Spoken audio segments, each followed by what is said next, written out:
So what we have here is a Viking Age style bead that we made last weekend at a Viking reenactment event in northern England. We made it using these coloured glasses here, these rods of coloured glass, on a clay furnace. Now I've got the clay furnace we used over here.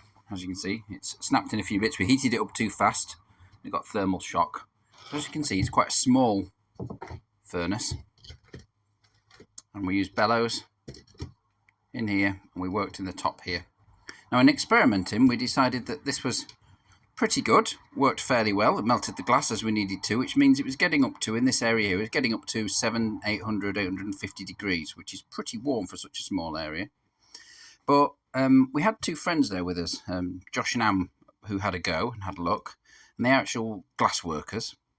And they suggested we work with a bit of a taller chimney and a little working window in the side there. So I've made one. I'm going to show it to you.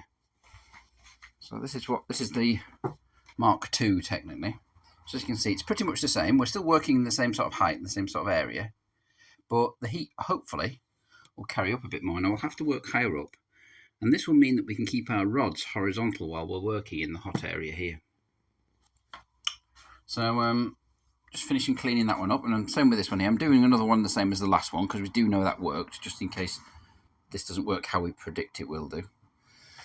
As you can see, they're quite small. You get a very large amount of heat in what is a fairly little bowl here. So you could probably get these up to, with good bellows work and decent charcoal, you could probably get these up to 900 degrees or higher.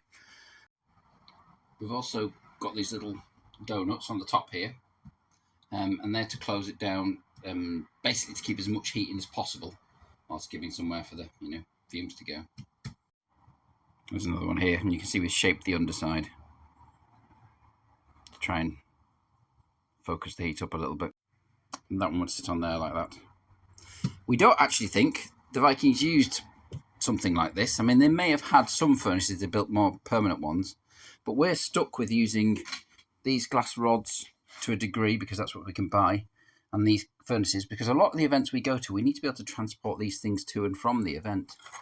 And unfortunately, that means we can't actually build permanent structures there. So this we can sit in a little tray with sand underneath it and quite comfortably transport it there and back again afterwards. Obviously having let it cool down for several hours. So it's something of a compromise, and you might find that often at reenactment events. We can't always do things exactly as they were done in the past. For example, how many times have you seen people threshing wheat or ploughing fields or living in actual wooden houses, which is what most people did most of the time?